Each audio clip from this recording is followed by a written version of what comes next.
তৃতীয় ভাগের পঞ্চম কাহিনী। আজকের কাহিনী ঈশ্বর সন্তানদের মহিমা।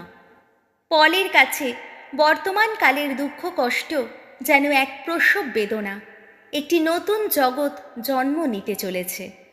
আমি তো মনে করি ঈশ্বর একদিন আমাদের মধ্যে যে মহিমার অলৌকিক প্রকাশ ঘটাবেন, তার সঙ্গে বর্তমান কালের দুঃখ কষ্টের কোনো তুলনাই করা চলে না।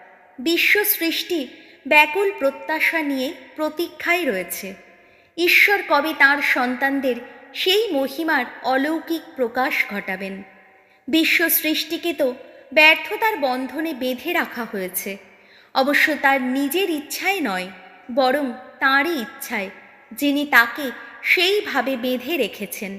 তবুও বিশ্ব সৃষ্টির এই আশা রয়েছে যে সেও একদিন অবক্ষয়ের দাসত্ব থেকে মুক্ত হয়ে উঠবে, সেও ঈশ্বর সন্তানদের মহিমময় স্বাধীনতার অংশীদার হবে।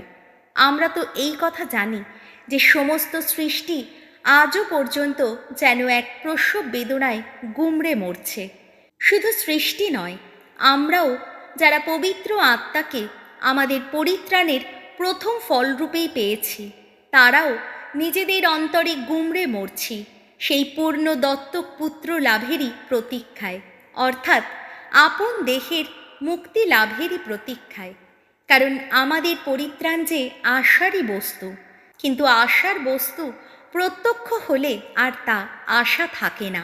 কেননা যে যা দেখতে পায় সে তার আশা কেনই বা করবে, কিন্তু আমরা যা দেখতে পাই না তার আশা যখন করি, তখন সহিষ্ণুতার সঙ্গেই তার জন্যে প্রতীক্ষা করে থাকি।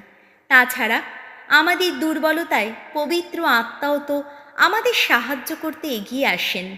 কেননা আমরা যথোচিতভাবে প্রার্থনা করতে জানি না, কিন্তু স্বয়ং পবিত্র আত্মা আমাদের হয়ে অনির্বচনীয় আকুলতায় আবেদন জানিয়ে থাকেন।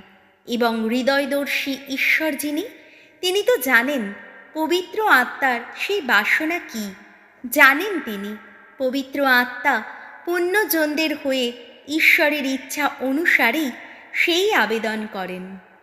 প্রভু যীশু, তোমার জয় হোক। আমেন।